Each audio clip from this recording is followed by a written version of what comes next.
আমরা কিন্তু প্রত্যেকেই স্মার্টফোন ব্যবহার করি এবং আমাদের স্মার্টফোনে সঠিকভাবে আমরা ইন্টারনেট ব্যবহার করতে পারি না। এতটা স্লো স্পিড দেয় যে এর ফলে আমাদের ইন্টারনেট ব্যবহার করতে খুব বিরক্ত বোধ করি। তো আজকের ভিডিওতে আমি দেখাবো যে কী করে আপনি আপনার ফোনের ইন্টারনেট স্পিডটাকে বাড়াবেন। আপনি যখনই ইন্টারনেট ব্যবহার করবেন তখন এতটা স্পিড পাবেন যে খুব তাড়াতাড়ি আপনি যে কোনো কিছু ব্রাউজিং করতে পারবেন, তাড়াতাড়ি আপনি যে কোনো কিছু হাতের মুঠোয় পেয়ে যাবেন। তো কিসের সেটিংস আপনি কি জানতে চান?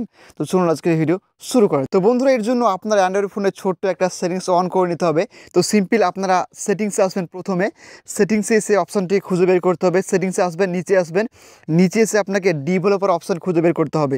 তো ডেভেলপার অপশানটি খুঁজে পাওয়ার জন্য আপনাকে সিস্টেম সেটিংস বলে একটা অপশান পেয়ে যাবেন, এখানে ট্যাপ দেবেন। ট্যাপ দেওয়ার পর দেখতে পাবেন যে নিচে আসতে হবে আপনাকে, নিচে এসে আপনাকে ডেভেলপার অপশানটি পাবেন। তো এখানে ট্যাপ দেবেন। ট্যাব দিয়ে দেখতে পাবেন যে এখানে অনেকগুলো অপশান পেয়ে যাবেন, আপনাকে খুঁজে বের করতে হবে অপশানটি। এই অপশানটি আপনি খুঁজে পাবেন না এখানে, আমি আপনাদের দেখিয়ে দিব অপশানটি, তারপর পাবেন। নইলে কিন্তু নিজে কিন্তু অপশানটি খুঁজে পাবেন না। তো ডেভেলপার অপশানে আসার পর নিচে আসবেন, একদম নিচে আসবেন। নিচে এসে এইখানে একটা অপশান পেয়ে যাবেন, লেখা থাকবে mobile data always active. Mobile data always active এই অপশানটি আপনারা পেয়ে যাবেন। এরপর আপনারা এই অপশানটিতে ট্যাপ দেবেন।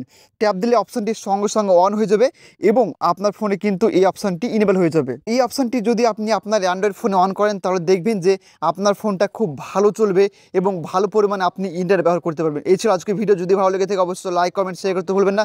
Thank you so much. দেখা পরবর্তী ভিডিওতে।